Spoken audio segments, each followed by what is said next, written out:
എന്നെ ചൂടാണെന്നേ. ഇന്നത്തെ കളർ കണ്ടപ്പോൾ ഐറ്റം എന്താണെന്ന് മനസ്സിലായോ? എൻ്റെ മാങ്ങയൊക്കെ തീരാറായെന്ന് ഇനി 1-2 എണ്ണേ ഉള്ളൂ. നേരെ ഞാൻ ഫ്രിഡ്ജിൽ നോക്കിയപ്പോൾ എപ്പോഴോ ഞാൻ കഴിക്കാൻ മേടിച്ച് വെച്ച് അതിൻ്റെ ബാലൻസ് മുന്തിരി ഇരിക്കുന്നു. അപ്പോൾ ഇന്ന് ഇവൻ തന്നെ താരം എന്ന് കരുതി എടുത്ത്. ഇത് ഞാൻ കഴിഞ്ഞ ദിവസം കണ്ടൊരു വീഡിയോ ആണ്, ഞാൻ ട്രൈ ചെയ്തില്ല. ഇപ്പോൾ എന്തായാലും ട്രൈ ചെയ്യുമ്പോൾ നിങ്ങളെ കൂടെ കാണിക്കാമെന്ന് കരുതി നേരെ ജാറെടുത്ത് ഫുൾ മുന്തിരിങ്ങ ഞാൻ ഇട്ടിട്ടില്ല, കുറച്ച് മുന്തിരി ഇട്ടിട്ട് ഒരു 1.5 സ്പൂണ് പാൽപ്പൊടിയും കൂടെ ഇട്ട്, പിന്നെ നമ്മുടെ മധുരത്തിന് ആവശ്യത്തിനുള്ള ഒരു 3-4 സ്പൂൺ, എൻ്റെ കുഞ്ഞു സ്പൂണാണ്, അതിനൊരു 3-4 സ്പൂണ് പഞ്ചസാരയും കൂടെ ഇട്ടിട്ട് നല്ല രീതിയിൽ ഇതങ്ങോട്ട് അടിച്ചെടുക്കണം.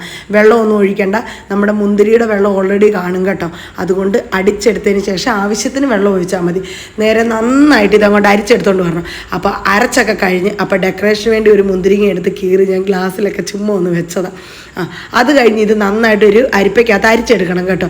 ഗ്ലാസ് നിറച്ച് പോലും ഇല്ല, കാരണം ഞാൻ കുറച്ച് വെള്ളം കൂടെ ഒഴിച്ചോളൂ. മുന്തിരിപ്പൾപ്പ് ഉണ്ടായിരുന്നു, നന്നായിട്ട് കുറച്ച് വെള്ളം കൂടെ ഒഴിച്ച് കറക്റ്റ് അഭിപ്രായം പറഞ്ഞു കഴിഞ്ഞാൽ സംഭവം സൂപ്പറാണ്. പക്ഷേ എന്നത്തെ പോലെ ഞാൻ മാക്കം കുടിക്കാത്തതിൻ്റെ കാരണം നമ്മുടെ പാൽപ്പൊടിക്ക് മധുരമുണ്ട്. അപ്പോൾ പഞ്ചസാര കുറച്ചേ ഇടാവുള്ളൂ. ഞാൻ 3-4 സ്പൂണ് പഞ്ചസാര ഇട്ടപ്പോഴത്തേന് എനിക്ക് ഒരുപാട് മധുരം എന്തോ പോലെ. ഇത് കുടിക്കാൻ ആൾക്കാർ വെയിറ്റിംഗ്. നിങ്ങളും ട്രൈ ചെയ്യും. ആ പോക്കറ്റ് ബൈ ബൈ.